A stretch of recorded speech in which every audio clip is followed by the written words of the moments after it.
Welcome to the Adoption and Foster Care Journey, a podcast to encourage, educate, and equip you to care for children and youth through adoption, foster, and kinship care. Hosted by an adoptive mom with over 22 years of kinship and adoptive parenting experience. She's on this journey with you. Please welcome Sandra Flach. Train up a child in the way he should go, and when he is old, he will not depart from it. That is Proverbs 22, verse 6, and I'm your host, Sandra Flach. Welcome to the Adoption and Foster Care Journey, where you will find encouragement and support and get equipped for your parenting journey. As a mom of 8 myself, 5 through adoption, including 2 young adults who were both diagnosed with fetal alcohol syndrome when they were little, I get it. I understand the challenges we face while raising children with trauma and prenatal exposure to substances. And I'm here, still raising kiddos, still with kids at home on this very long journey. And I'm here to provide you with resources and support. In addition to this podcast, I offer online and in-person workshops. And one of the online workshops that we've been offering now is called Wired Differently, and we have one coming up in September. I've shared on previous episodes that I'm taking July and August off from offering online training because we've got a wedding coming up, and we've got a retreat for our Hope for the FASD Journey support group, and just a very busy season. And I know you all are busy in the summer too. So we will be right back at it, offering this workshop in September. Wired Differently is a 3-hour online workshop for parents, caregivers, and professionals.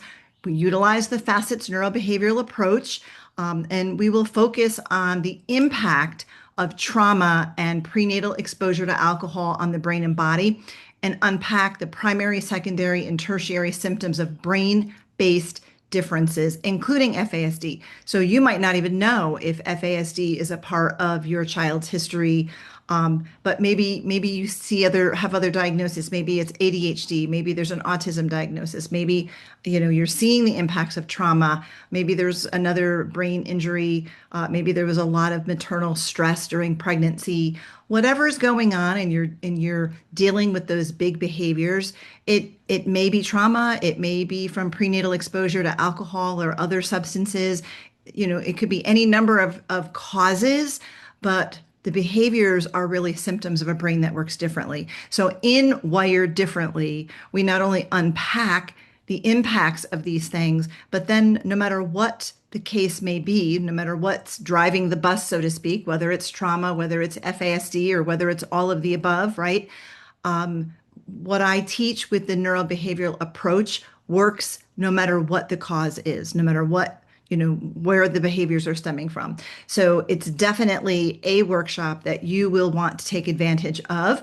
And the next one will be offered on September 16th at 10 a.m. Eastern Time. It is a 3-hour online workshop. And we don't record it, so you have to hop on, you have to register in advance and be able to get the link so that you can join us at 10 a.m. Eastern.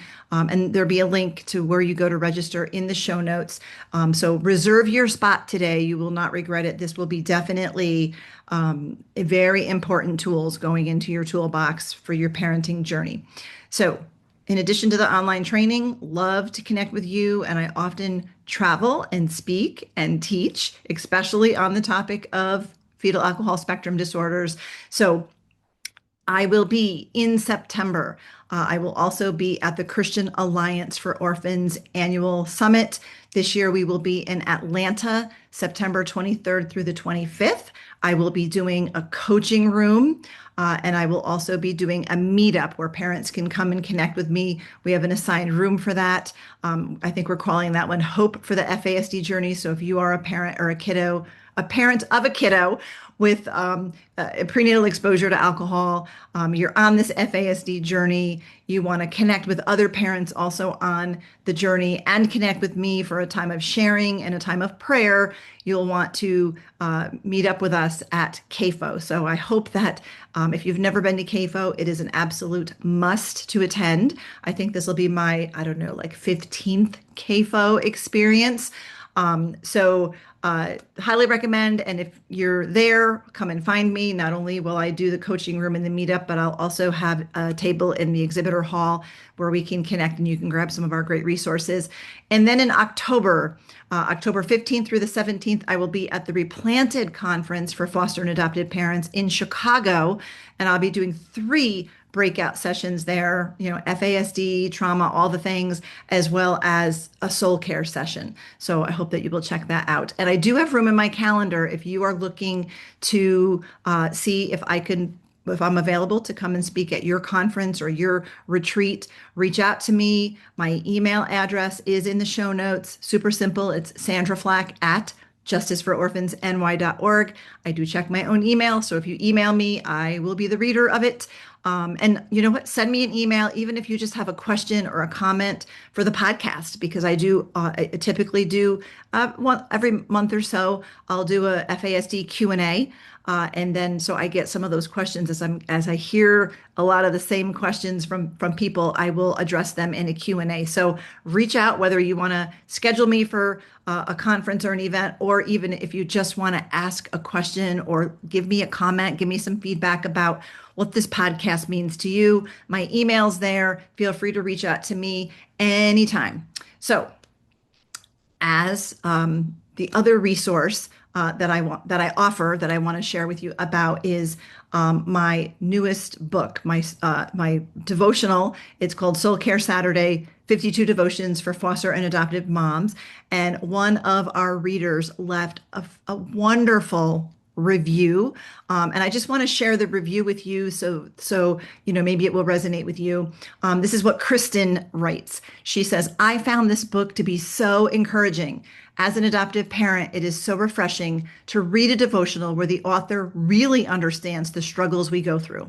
The spiritual words of wisdom help point us to God for advice and encouragement. I love the illustrations as they're both calming to look at as I focus on my own self-care. I really enjoy the breath prayers and the section for further reflection. Thanks for creating such a great devotional moms can look forward to reading each week." So I hope if you haven't grabbed your copy of Soul Care Saturday, you'll hop on over to Amazon, grab your own copy. And if you, like Kristen, love it, please feel free to hop back on Amazon and leave a review. So now let's get to our guest. I am excited to bring to you our guest today is Dr. Trevor Carlson. Trevor is a foster parent and a physical therapist. He and his wife live in Eureka, California with their 3 daughters. Trevor is committed to helping young children and their families through his roles as a foster parent, a pediatric physical therapist, a writer, speaker, and Therapy Kids founder. So please welcome to the show, Dr. Trevor Carlson. Welcome to the show, Dr. Trevor. Yeah, thank you. I'm very happy to be here. I've been listening to your podcast, and I think you just do a great job of awareness in that foster adoptive community. So thank you. Oh, well, thank you for that. I appreciate it. And I'm excited for our listeners to get to know you because I know that you are not only a professional, but you and your wife are foster parents. So I always like to start and get a little bit of that backstory. So what led you guys to become foster parents? It was quite a journey just to get there. It started, probably about almost 15 years ago. My wife was watching something on TV and she saw like this group home for kids, and she was like, "Oh, that's kind of cool." And she's a special ed teacher. And so it kind of grabbed her, and she's like, "Oh, maybe I could do that kind of thing." And so that got her down the path of foster care, and she brought it up with me, and I was like, "Huh, okay." But then we kind of just decide, as we talked about it, we weren't sure we could handle it. We weren't sure we could handle the frustrations with the system and the emotional pull on your heart. And we just kind of gravitated away from it. About a year or so went by, and then just both of us just kind of independently, I don't know how, started thinking about it, and then we came together and like, yeah, maybe we should give it a try. And one of the things that we were both thinking is, these kids don't have a choice. Like we have a choice, whether we do this and not and all this. But these kids are just here and they're going through this stuff. They're having those emotional traumas and everything. And, like we're adults and we're both professionals, and we just felt like we're kind of called to come and do this and help these kids, and we'll just see how things fall out. So we went through the classes and everything, and our first foster kid was about 12 years ago, and she came to us. There was a car accident. The mom was driving, says she fell asleep. She was probably high on drugs, and the little toddler tested positive for drugs, and spent the night in the hospital. We got the call. My wife spent that night with the little girl in the hospital and got to know her. And she was, you can imagine, as a foster parent, she's, had been ripped away from her parents, and she's in a hospital, scary place. And we had her for 2 months, and they put that little girl right back with the parents. Mm-hmm. And we thought at that time, I'm not sure this is true given how things went, but we thought at the time that if the system really would have, held their feet to the fire, the mom, said, okay, you got to make these changes. We really thought she would have made those changes. And both their lives would have been on a different trajectory. And that's not what happened. After 2 months, they were just like, oh, okay, yeah, you can go back, even though no changes had been essentially made. And the mom was very good at talking and getting people kind of on her side and stuff. And it just felt like she totally snowed the system, and it got people to believe her that they shouldn't have believed her. Anyway, so so that was our our first introduction to the system, and we were just devastated. And luckily, our next placement went much better, and as far as a good outcome for both that little girl and the mom making changes. And if we wouldn't have had that second experience, if we would have had another of the first, I don't know if we would have been foster parents after that. Wow. So about 12 years ago was when you got your first placement. How many children have you fostered over the years? Any idea? About 10. Yeah, about 10. Yeah. Wow. And then, so have you adopted any? Because I know sometimes that happens. Yeah. So we have 3 kids, 12, 10, and 8. And the oldest one is adopted. And the other 2 are actually in guardianship. We're working towards adoption, but that was just a very unusual situation where came to us in foster care, just the first little girl, the older of, so the 8 and 10-year-old are biological full siblings.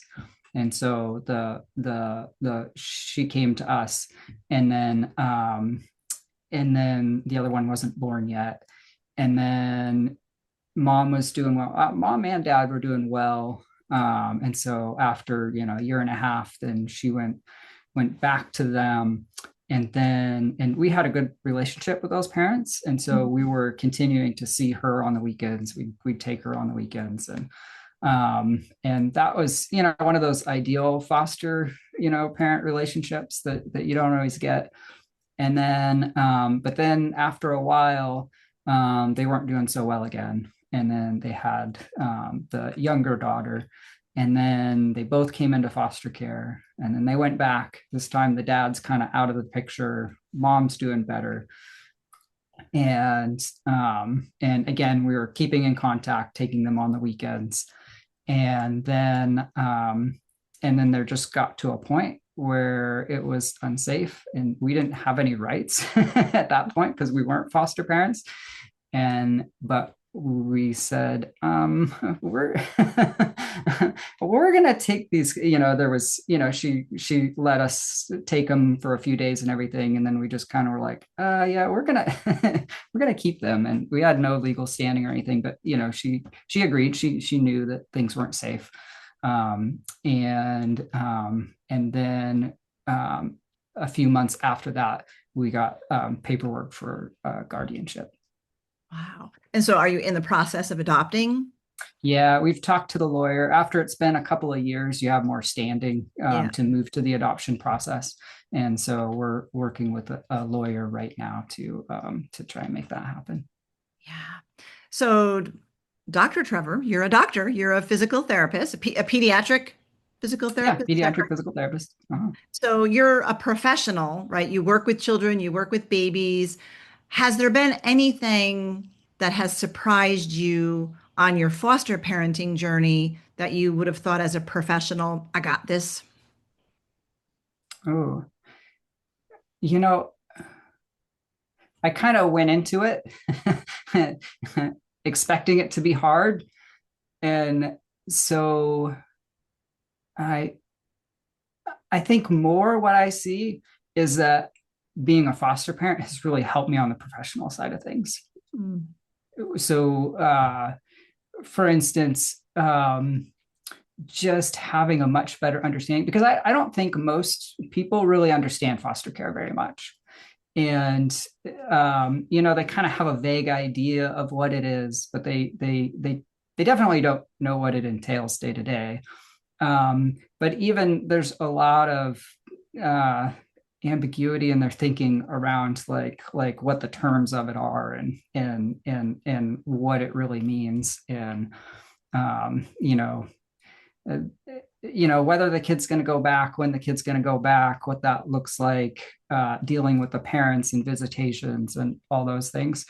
And so one, I found it really helpful when I am in a situation where I'm seeing a kid that's in foster care, because I do see a high percentage of my caseload of those kids because they have been neglected. So there are delays.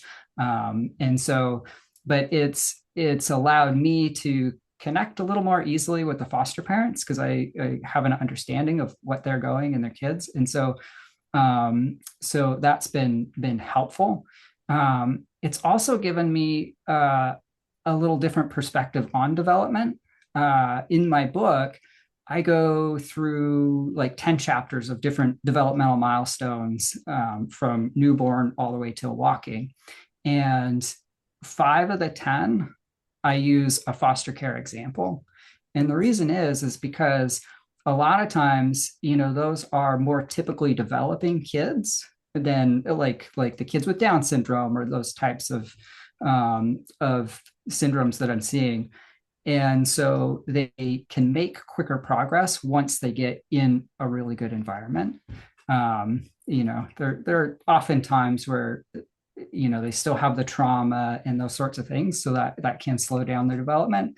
But what the reason why I use so many of those examples of foster kids in the book is because it really is uplifting when you can take one of these kids that have a really tough situation, put them in a much better for them situation, and see them start to blossom. Yeah, they begin to make progress and thrive. So that's interesting, because my next question was going to be, how has your professional career helped you as a foster parent? But you just actually took us to school about how being a foster parent has helped your professional, in that capacity. So, but let's flip it over. So how has your professional experience helped you in being a foster parent, because you did share some of those scenarios, and just having that knowledge base that you have and seeing a child come in as a baby and not being able to really lift their head and that kind of thing. How has the professional side helped your foster parenting? Yeah, for getting infants, it's helped a lot. Just having that understanding of when the kid is struggling on their tummy, like really helping them, understanding that it's very important for kids to have. By the time they're 3 months old, we want 60 to 90 minutes of tummy time. And that's, divided. It can be 3 minutes here, 4 minutes there, but throughout the day, that total duration. So having worked with a lot of kids that have a tough time in tummy time, when those infants come into our home and they are struggling, because often parenting isn't very good before they come into the foster home. And so they're put in a container, some kind of device to hold the baby. And so they're not getting the strengthening that they need. And so when they come in, and that's something that I see a lot of in my practice is, the foster parents are struggling because these babies really are having trouble on their tummy. They're fussing, and the foster parents don't quite know what to do. And so really having that professional piece of how to take those kids and help them through that to get the strength that they need. Yeah, that's a big piece of it. But also, when you see kids professionally, you get to learn the observation skills that I've learned professionally, and the skill of, okay, I thought this was going to work. This doesn't work for this kid. Let's take a step back and figure out what will. And I do see parents sometimes struggle with that, and they've been told this is the way to do it, or this is what you're supposed to do, and so they do it this way, but the kid isn't reacting in the way that they want. So like if it's a behavior, let's say, and professionally, I'm trained to take a step back, look, and really assess what's going on and why it's not working, and that's definitely been helpful. Yeah, because I think a lot of children, babies especially, who are, like you said, coming into care, they're coming from not good situations. They may have been left in a crib all day long. They're not picked up a whole lot. They might not have that muscle tone to hold their head up. So Mhm. being able to understand that history and why they may not be meeting developmental milestones initially is important for parents and caregivers to understand.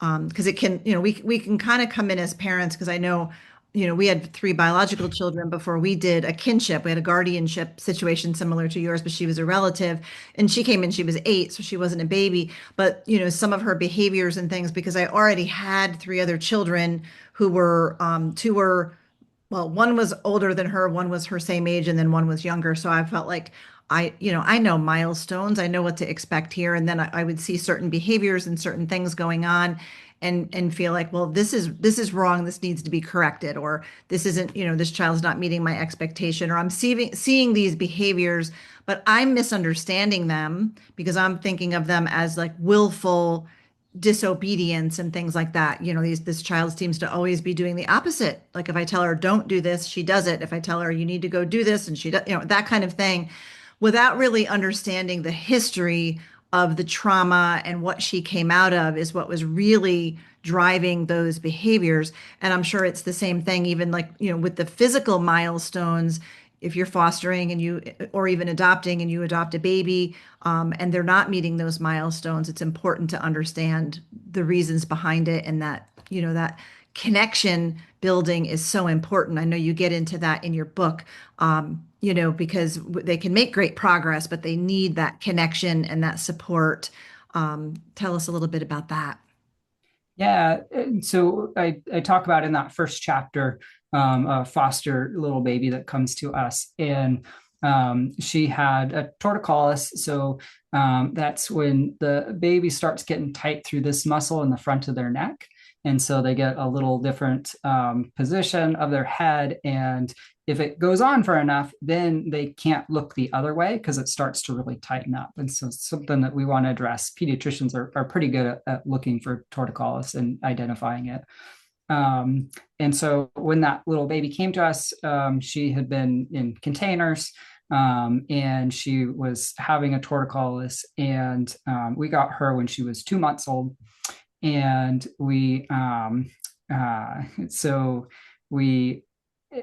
but she's a foster kid coming in. So as a professional, I'd love to jump in there and go tummy time, and really work on that head position so things don't develop further and we can get it corrected. But that little baby needs that connection so much, and she's in a new environment, new situation. She doesn't know us, and so I talk about in that chapter a little bit about how important that connection is, and really working on. I like that example because I want parents thinking about not just their gross motor skills and their movement and that sort of thing. I really want parents to think about, like, what is the most important thing? And for that little girl right then, that most important thing is feeling connected and having a place where she feels safe with somebody else. And that is just so important. And we started there, and she was, it only took her a week or two, and then we were able to go on tummy time. And by the time she left our home, she was up to speed on her motor skills, and just as we would expect her to be. Yeah, I love that. And just for clarity, because I know you explain this in your book, but when you say, babies have been in containers, you're meaning things like car seats and swings and cribs and something that's containing them and holding them, and they're just not getting picked up and held and having that kind of interaction. So I just wanted to. Yeah, thank you for pointing that out. Absolutely. And sometimes people don't even. So one thing I've heard before from parents is, the little baby carrier, so they can carry them right on the chest, a little strap and harness, and I've heard parents say that they think that they were doing tummy time when they were in that, but it's still a container. They're still contained. They don't have free movement on the floor, which is really what we're talking about with tummy time. So yeah, even something like that. And it's such a great device, right? It builds that connection we were just talking about. And it's such a great tool. You're out with a walk with your baby. But yeah, anything that contains the child is a container. Yeah. And so then they're not really having those muscles exercised and strengthened. So that's so that the attachment and connection part is so crucial, but also so is building those muscles. So that tummy time, which I'll mention because I know I see them in the background, but your book, Tummy Time to Walking, Building a Foundation for Lifelong Success with Infant Movement. You address a lot of this in here. And I love how each chapter you do use a story, and you use a lot of foster stories about foster kids. And just these, so important basic things that we might gloss over and not really realize are vital, right, to the development of these kiddos. We talk a lot on this podcast about raising older children. Many of our listeners also do care for babies and young children. They may get a placement of siblings, especially those who are fostering. The siblings can come in, and they're more likely maybe to get babies. So Dr. Trevor, our listeners who are fostering babies, especially those caring for premature babies, you talk about that in your book as well. What can caregivers do to help a baby reach their developmental milestones if they are delayed when they come to us? Yeah. So there's so much.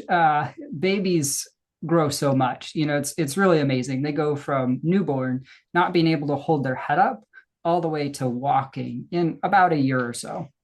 And if you think about, a lot of kids that I've worked with at that point, then they get to walking, and then from that second year, from walking to jumping happens around 2 years.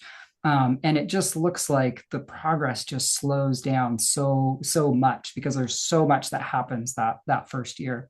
So it really depends on where we're seeing the kid. But from the earliest, the most important thing, get them on their tummy, get them to that 60 to 90 minutes. That's a big key piece.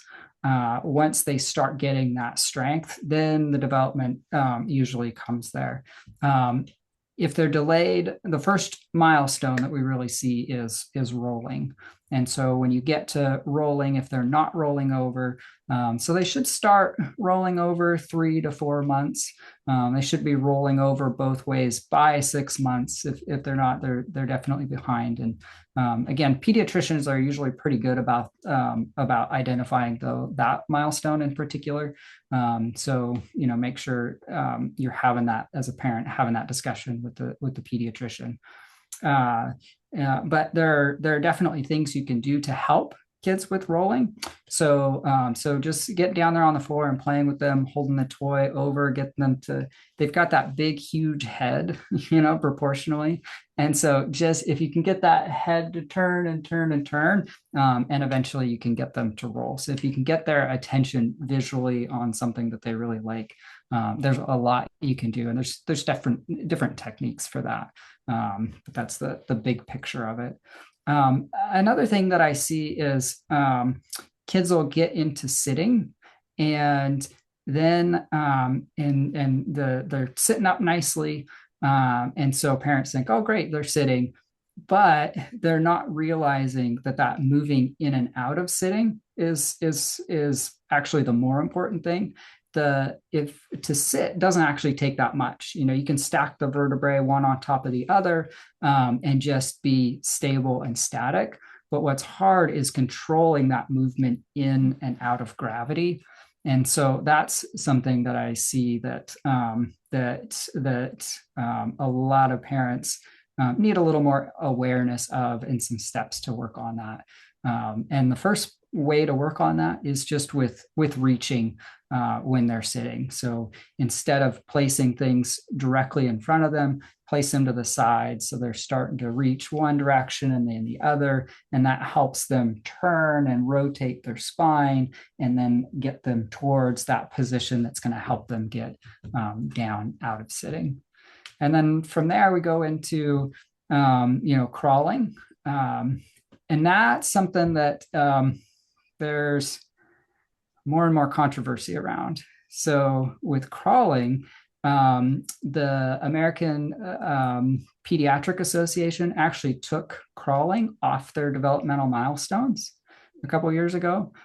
The reason they did that is they redid the milestones across the board. So it used to be, they said walking, that happens at 12 months. Okay. And that's because that's the 50th percentile. So at 12 months, half the kids will be walking, but still half of them won't be. Well, when a parent would come in with a kid and they were 15, 16 months old, and not walking, the parent would be concerned, and the pediatrician would say, oh, well, wait and see, and they didn't really have a good, clear guideline of when they should be referred, that sort of thing. And so they've redone the milestones so that now they're at the 75th percentile. So now if you go into the pediatrician's office, they say walking occurs at 18 months. Okay.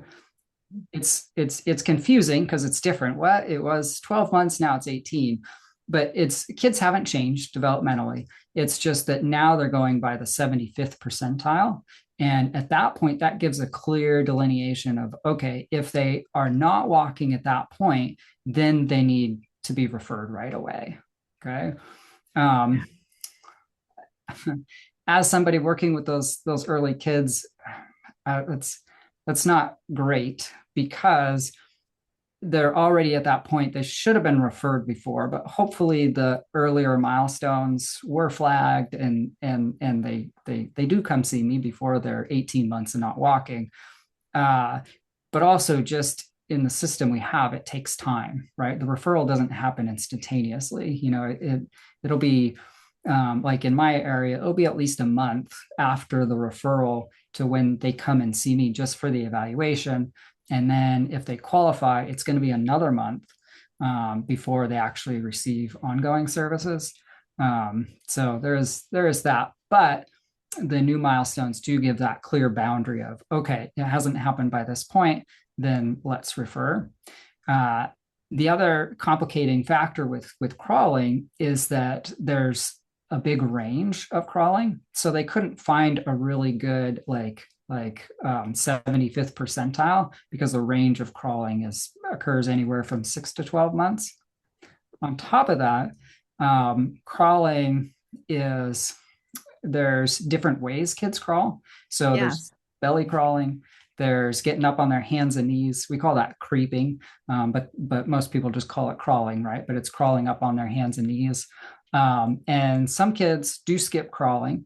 I always like kids to crawling, but it's not the end of the world if they don't crawl. And so yeah, there's just so many variables. It was hard to come up with an accurate guideline that was evidence-based. And so they've actually taken it off the chart there. Yeah. So, but it is a good thing. And then when I'm working on crawling with kids, I'll start with they're on their belly and just start with reaching, trying to get them to go for an object, just put it right outside their range there and really make them reach, really struggle for it. Oftentimes I'll give them a little bit of support at their feet. So I'll bend their hip and their knee and then give them something to support that foot. And then if they're not getting the concept, some kids will just push and start to understand it. But if they're not getting that concept, then I'll take my other hand and just slide it under their belly and help them slide forward. So they're starting to get that idea of moving forward. And then from there, they're going up into pulling to stand. And with pulling to stand, that's just, getting onto the couch or the coffee table and pulling themselves up. And then, and that one, usually once they start crawling up on their hands and knees, that creeping, then that's a pretty easy one to get them. But if kids are having a little trouble, what I'll do is put something that's shorter than the coffee table, something that's just like 4 or 6 inches high, and have them get their hands up and kind of push up on that and give them that intermediate step and that idea of getting themselves up further. And then once they are pulling to stand, then that next one is cruising, that sideways walking along the couch. And that is a little bit of a tricky one sometimes, because if you think about it, when kids are, let's say they want to go to the left direction, as they go over to that left side, they just want to reach over to that side, right? Well, when they're going, so as they're going to the left there, they are they're just thinking, I want to get over there, so I'm going to reach over for that object. I'll usually have an object on the couch for them to go to, and they just lean over. But what has to actually happen is they have to shift their weight back over to that right side to allow their left leg to go forward towards that object. And then they shift their weight to the left and go towards it. So what I'll do a lot of times is just hands at the hips there and shift them away from the way they want to go. And then so they can get their lead leg off the ground so that they can move it closer, and then they'll automatically shift it back. But that counterintuitive, you have to go away from the way you're going. That's what trips kids up at that point. Sandra Flach, host of the Adoption and Foster Care Journey podcast, and FASD educator Debbie Raymond, invite you to join Hope for the FASD Journey, a virtual support community for parents and caregivers raising individuals with fetal alcohol spectrum disorder, diagnosed or not. This faith-based support community meets online 3 times each month, features special VIP guests, and a private Facebook group for members only, which includes Soul Care Saturday video devotionals led by Sandra and Deb.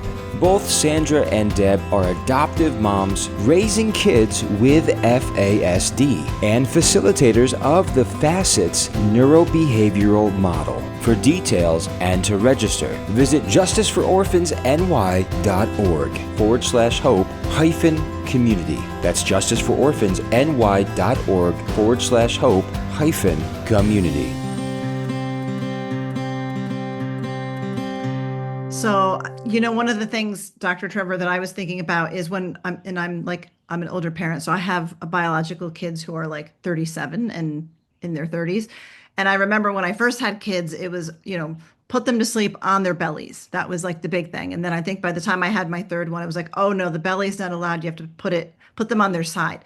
So are you seeing, and honestly, even though I have 11 grandchildren, I'm not even sure how they're supposed to be sleeping right now.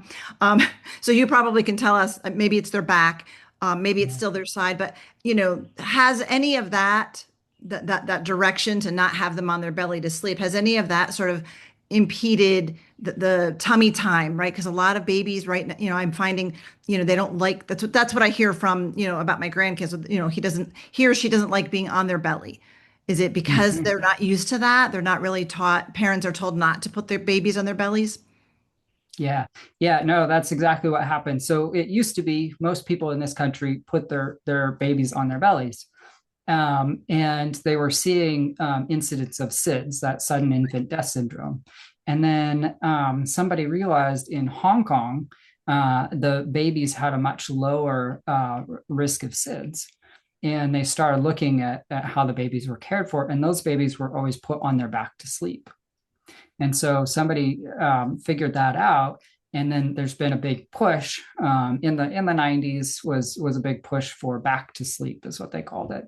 And so put kids on their back to sleep, and SIDS deaths have gone down. The unintended consequence of that is now babies were getting used to being on their tummy, and now they're getting on their back, and they're not getting used to being put on their tummies. So then there's a big push to, tummy time when they're waking, when they're alert and awake, so that they can build that strength. But because the back to sleep campaign has been so effective, like I still get parents sometimes now even who are afraid to put their kids on the belly. It's perfectly safe when they're alert and awake. It's just that on their back when they're sleeping, they should be on their back, because until they can roll over and get themselves so if they're on their tummy and they have their face down, and then that's impeding their breathing, that can lead to SIDS. So once they roll out of that, very well in their sleep, then they can start being on their belly. But for those early infant stage, they really need to be on their back to sleep. For sleeping. And then for playtime, you definitely want to build in tummy time, because it's so important. And I know in your book, you talk about the importance tummy time has on brain and social development. So can you talk a little bit about that? Yeah. So the thing about the strengthening, why it's so important, I always take a step back and I'm thinking, okay, this is, obviously I think movement is important. That's what I built my career around. But why is it important? And the reason it's important is because movement gives us the ability to control our own experiences. So when your baby first rolls, that's the first time that they can really decide that they want to do something or that they don't want to do something, right? So if before that, we're just carrying around, we're putting them in positions, but once they do that, they realize, oh yeah, I can get out of this position. I can do what I want to do, and it builds from there. So there's that autonomy, but also that cognitive piece, so that learning piece. So especially if you think about a baby who's delayed in crawling versus a baby who's crawling, the baby who's crawling sees something across the room and they can say, hey, that's kind of cool, or what is that? And they can go and get it and interact with it, play with it, and learn from it. But the kid that's stuck in that same place, if they don't have toys right there in front, they're not able to go and have those same experiences. So they're not building the same learning that kid that is moving is. So that, I think, is the number one reason that we should really be focused on those movement skills and helping our kids with that. Yeah, I love that. And in your book, you do explain how to build up tummy time, right, for those babies, especially who don't like that initially, and then how to roll, how to get them to sit, how to get them to crawl and walk, and so on. So, any tips? I know you Yeah. unpacked some of it, but any tips that you want to share that parents listening could even just start doing at home if they have a baby that doesn't like to be on their belly, or they're not crawling yet, and maybe they should be. Yeah. The best thing is really just like meet your baby where they're at. Okay. We don't have to have, let's say they're 3 months old and they hate tummy time and they haven't got very much. Like, yes, ideally we're gonna work towards that 60 to 90 minutes a day. But it doesn't need to start there. So just start with where they're at. And my favorite way to do that is just have them on your chest and just lean back in a chair. So now they're at this angle. So instead of being flat where they have to raise that head up, and what's really hard is they have that disproportionately large head and they're having to lift that up, and their muscles, look at those muscles on the back of their neck. They are tiny. They are so small, and they have to lift that big head up. Okay. And when they're down, and that head isn't lifted up, they're just stuck right against the floor. Okay. So it's not fun. It's difficult to lift that head up. So it's no wonder why some kids hate it, right? Yeah. And then so the way I like to start is, like I said, if you just lean back on your chest like in an inclined chair, and then they can be there. And then that does two things. One, now they're at this angle, so it's easier for them to lift their head up. But then they're face to face with you, so they're getting that interaction, and they don't feel like they're stuck in that position, and that makes tummy time go way easier. And that's just such a fantastic place to start. And then as they are getting stronger and liking it more, then you can just lay yourself down more and more till you're all the way down, and then they're in that position that we want, which is all the way flat, and they're lifting their head way up. And then you can start putting them on the floor. And again, like, babies are just like us, right? They want to have interaction and everything. If you just put your baby on the floor and leave them, they're probably not going to want to just be there and stay there, especially early babies. Like, they want interaction. They want to see facial expressions. And so sometimes new parents will think that, oh, I just, they want toys, so they get toys for them. But for those early babies, they really don't start liking toys till later. So, but 3 months or so, like a rattle will get their attention. That's a great little toy for them. But really they want you smiling at them, making your eyes go funny, like those facial interactions. And that's really what they need developmentally and brain wise as well. And so put them on the floor and then just lay across from them. So you're able to be on your belly and looking at them face to face. And that makes it go a lot easier. But the other thing is, like, we don't need long sessions of tummy time. We just need, in the beginning, if they are real fussy and having trouble with that, they just need 2 or 3 minutes at a time. And, some babies that I work with, they don't like tummy time so much, they'll start screaming after 30 seconds or 60 seconds. So in that case, we just start there, and then they start getting fussy. And what I like to do is roll them out of that position. So I'm starting to help them understand that they can get out of that position once they start rolling, and I'm showing them how. So I'm bringing their arm up, so it's the arms out of the way. They're not going to get stuck on that arm as I roll them over. And then they calm down, and then I'll put them back in that tummy time position, and we're able to just slowly by slowly increase that amount that they're able to tolerate tummy time. Yeah, such important, information. And I think that we don't think about it oftentimes. We just kind of go about our day, and we're used to just having our babies, and we put them here and we put them in an infant seat, or we put them in a swing, and we just want them to, to not cry. Whereas that interaction is so important in development. So I love how you point that out in your book. You share stories. You also talk about the residual effects of in utero drug exposure and how to address them. And I know we talked prior to starting to record, we were talking about the FASD piece. So this is especially important for our audience of foster and adoptive parents. So would you share more about those residual effects, that, what you see in your practice when babies are coming to you? Yeah. So in our area, so I live in Humboldt County, California. It's very famous for marijuana in particular, but drugs. Most of the kids that we see in care are from babies, at least, are from prenatal drug exposure of some kind.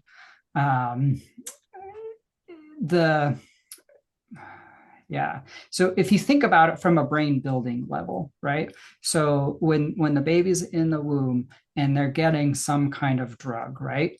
And so, for instance, methamphetamine, it's a stimulant, right? And when they're getting that stimulant, they're getting an external stimulant. So when their brain develops, it doesn't have to, it's already getting stimulation externally. So it's not necessarily going to develop in a way that when that baby comes out, they're used to getting that external stimulant. So their brain arousal is going to be lower than a kid that didn't have that substance in utero. And so the way I like to think about drugs is from that brain arousal perspective. And so I'll give you a good example. I had my wife and I took in this foster baby. We got her home from the hospital. She was methamphetamine exposed. Looking back on it, she quite possibly could have had fetal alcohol syndrome as well. But that really isn't discussed very much professionally. I think one of the big reasons for that is that, a drug exposure test. So if they have drugs in their system, it's pretty easy to say, oh, okay, this is their tox positive, and here's what they've been exposed to. Whereas the alcohol piece is harder. Not many women are going to be are going to have a blood alcohol level when they're going in for delivery, right? That goes out of your system pretty quick. The effects can be devastating and lasting, but the blood test that they can use is very short term. So this little baby, we had so much trouble with sleeping at night. At first she was hard to get down. Every couple hours, she would wake up screaming and have to be settled and put back down. I'm a lighter sleeper than my wife is. So I was usually the one getting up and taking care of it. No sense getting her up too, right? And so there was like about a year where my sleep was just not very good. And I would take her and I would try and calm her, and I'd be doing these nice, slow, rhythmic rocking movements. And it didn't seem to help, but I didn't know what else to do. I was trying to calm her, and that's what I knew to calm her. I took and this is one of those things where my professional development has really helped with foster care. I took a course taught by an occupational therapist, and it was talking about sensory disorders. And what she really made a great, she really did a great job of getting us to think about, so a sensory disorder, we may see that a kid likes to, let's say they like to swing, and they like to swing. That's what they like to do. And it's hard to get them off the string. We see this a lot with autism, when the kid has a breakdown because you've taken them off the swing and they just want to swing constantly. Mm-hmm. And so that's a response where they like that vestibular, that stimulation. And so the vestibular system is the inner ear, and helps with balance and those sorts of things. But we get a lot of input from the brain from that vestibular system.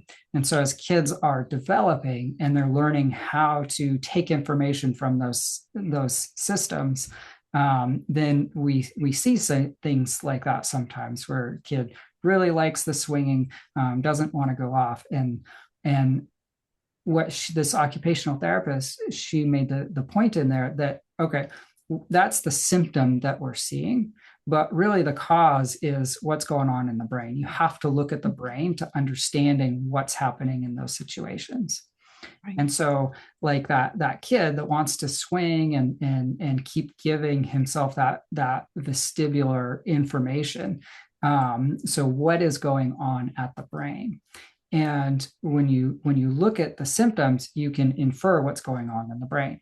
So we have this little girl that I'm trying to do this rhythmic, nice back and forth, calming energy to get her to calm down. Well, what's going on really is, so in the womb, she had this stimulant, methamphetamine, and we've removed that. So now her brain arousal is lower than normal. She's used to getting that external stimulant to get her brain arousal up to that normal level. That's how her brain developed. And so when I'm doing these calming things, what I'm doing, I'm actually driving her arousal even lower. And so her reaction is to scream and fuss, because I'm actually doing the opposite of what she needs. I'm actually taking her even farther into her lower arousal. And so after that course, I came back to her and was able, so I developed this routine where I would, instead of this nice, calm, rhythmic rocking, I would take her and put her up and down, and I would bring her upside down and through these different motions. And that was stimulating to her brain. And then as she got that stimulation, her brain arousal went to that optimal level, and then she could calm down and she would sleep better. Now, interestingly, if this sounds like your foster kid and you're trying to do the same thing, when I would first start doing this and I take her up and around and spin and upside down, and at first she'd scream louder, but quickly she would calm down, get centered, and then, like I said, then she would sleep better. Yeah, that's so fascinating, because one of my boys, well, actually both of them adopted internationally out of orphanages, would like to rock. They would do a lot of rocking, even older, but one of them he'd like to lay on the floor, and our kitchen was big and we had a big island, and until he was about, I don't know if he was like 8, when he was maybe starting to be too tall to do it, he would literally roll around the kitchen island, like, and I just got used to like picking my feet up and stepping over him. We put some music on. That's how I could make dinner, because then he was occupied and he was rolling. But I learned about that vestibular sense, and that needs to be engaged, and how important that is. And especially also with babies who have been laying flat, right? Again, that inner ear fluid is not being engaged. That sense is not being engaged. I know you use the example with the drug exposure, which is very common with the kiddos in that our listeners are raising, but also babies that aren't being picked up. So we learned, just to allow him different ways to be able to, like, he did like swinging, and he liked jumping on the trampoline, and he liked rolling. But then we also learned that if we let it go too long, he was overstimulated and couldn't calm. So it's kind of like finding that sweet spot. So interesting. So yes. Yeah, before you go on, I just like to point out, like, like excellent job parenting right there, where you did just pick up your feet and let him roll.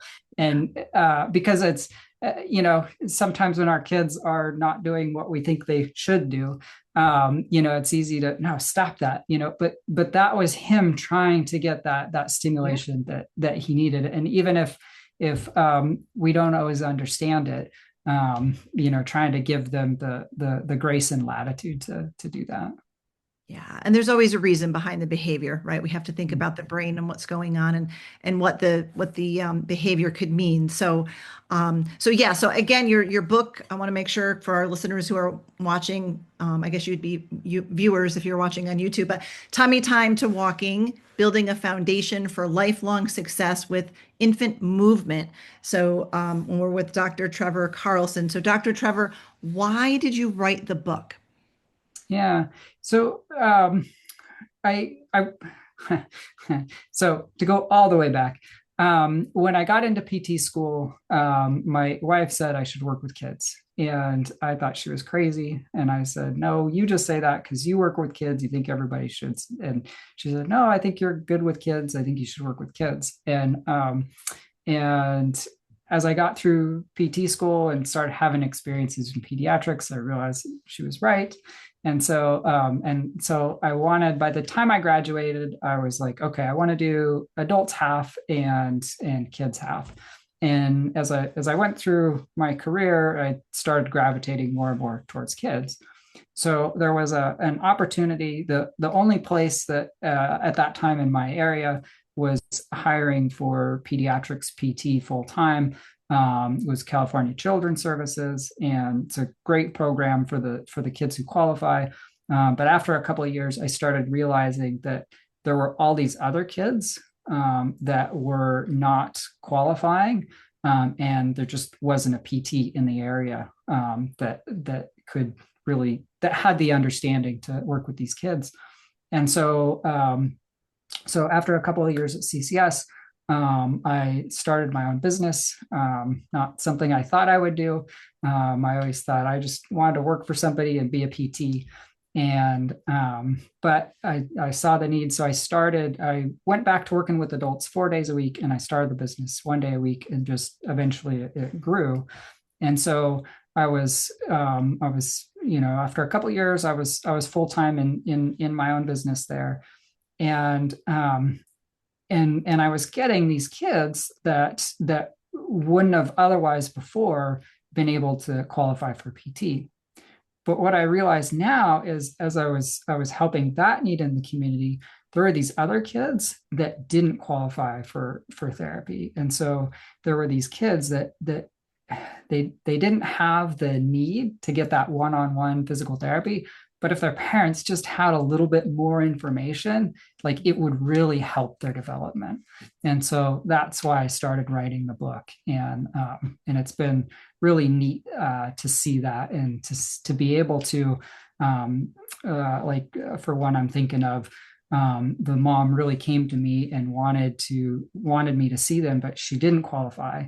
And she was kind of devastated. And so, but I was able to hand her the book, and she was able to read it and, come back later and say, oh, wow, that really helped. And her kid was able to catch up. So that's been really neat to see. Yeah, because as I've read it, it's like, it's such a great tool for parents and caregivers, because you're a doctor, but it's written in a way that you use the stories that, you've changed names obviously, but you've used real stories from foster children that you've fostered and those in your practice, and give the examples and make it very easy and practical to understand, in ways to help parents help their kiddos in potentially meeting these milestones. So I love how you wrote it, and how you address it, and that you talk about, foster care, and you address these different concerns and help parents and kids. So I love that. So where can our listeners find a copy of your book? Well, thank you for that, first of all. Amazon is the easiest place. Yeah. Just search it, Tummy Time to Walking. It'll come up. There is a book website, tummytimetoWalking.com. If you click the link there, it just takes you to the Amazon page. Yeah. And of course, we'll put a link in our show notes so our listeners can find it and they'll see the title and have a link to it. And do you have another website? Is there another way aside from the author page that listeners can connect with you? Yeah, I've started a blog recently, Infant PT, as in physical therapy, infantpt.com. And if anybody wants to check in with me or has questions, email is a great way. I always respond to my emails. It might take me a little bit. I'm not always caught up, but I will respond eventually. And that's Trevor at infantpt.com. Awesome. Well, we will put a link in the show notes to all of those places so our listeners can definitely find you, connect with you if they would like to. Our listeners love to do that, especially when a guest really resonates with them. And I love, just love what you're doing and how you're caring for kids and have focused on that in your practice and also in your parenting as a foster parent. So again, we'll put the links in the show notes. But Dr. Trevor, as we wrap up, knowing that our audience are fellow foster and adoptive parents, would you offer some words of encouragement for us today? Well, I just think that, fostering is the hardest thing I've ever done. And it's also been the most rewarding. And I'm sure your audience understands that. It's been, I used to joke with my patients when I was seeing adults and I was talking with them. It's different talking to babies, but I used to say that I think all of life is to teach us patience, and because no matter what the circumstances, we always want it done faster. So a lot of times with the adults, they'd have knee pain or back pain, and they just want it fixed and then to be on with it. And it just seems like God just sets up things in our way so that we learn patience. And so I think if I have anything to say, it's that just take a deep breath. It will get better when you're through those tough times. And when you get to the other side of it, it's always worth it. There's so many things that I've had, experiences that I've had as a foster parent and adoptive parent that has just made all those things slip away. And I also would say to parents when they have the babies and they're crying at night and you just want to get through that as fast as you can, like it's going to go so fast. And my oldest is going to be graduated from high school in 6 years. And I think back 6 years ago, and that wasn't very long ago, and it's only going to go faster. And, I even appreciate those times with that little foster girl I was telling you about, that year of no sleep. And it was really almost 2 years because there was another foster kid and everything. And it was just, there's no,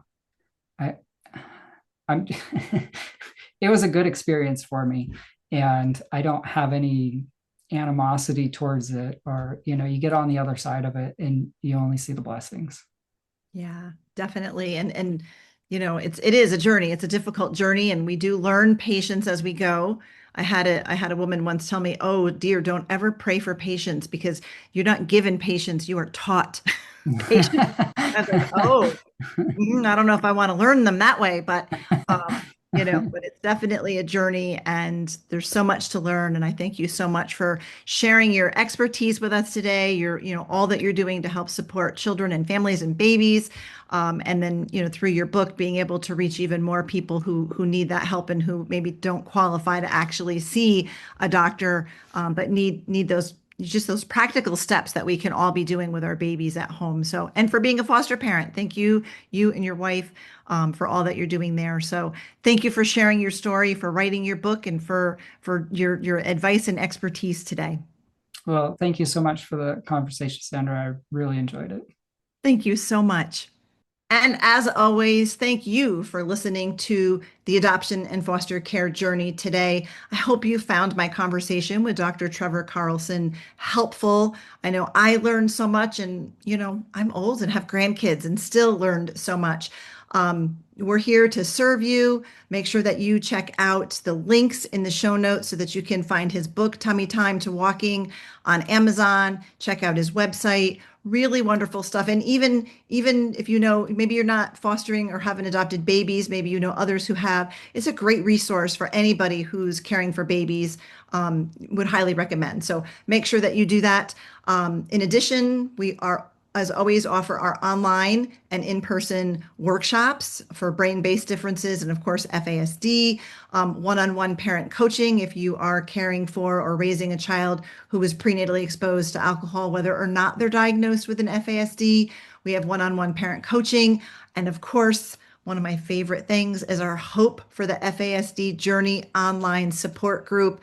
We are just a group of parents who are struggling on this journey together, but who are linking arms, encouraging one another, praying for one another, and just helping and supporting one another. And we really do have hope on this journey. So if you fall into that camp, please reach out and learn about how to become a member of that online group. All of the resources that we mentioned today for the workshops and the support group and whatnot, you can go to justicefororphansny.org and click on Adoption and Foster Care Journey, and it will take you to all of those things, all of the adoption and foster care resources that we offer. And there's a link in the show notes, of course. Please subscribe or follow this podcast, leave a review, talk about it, tell your fellow adopting and fostering friends about it so that they can have this encouragement and support as well. We do have a YouTube channel. So every one of our podcasts, if you want to watch the video version and see what our guest looks like, see what my hair looks like on any given day, it's kind of humid here today. You'll really see that. Sometimes when we have Dr. Jared Brown on, he'll have a slide deck. All of the podcasts in their video version is on our YouTube channel. It's the Justice for Orphans YouTube channel so that you can go there and watch. So I greatly appreciate that you do that. And like and follow our social media pages for the adoption and foster care journey. And as always, I am grateful that you spent your valuable time with me today. I am thrilled to have you along for the journey. Thank you for listening to this episode of the Adoption and Foster Care Journey podcast, brought to you by Justice for Orphans. We hope you were encouraged today. Please be sure to subscribe to this podcast and leave a review, and share it with your fellow foster and adoptive parent friends so they can be encouraged too. Be sure to find and follow us on Facebook and Instagram at Justice for Orphans. And check out our website for vital resources at justicefororphansny.org.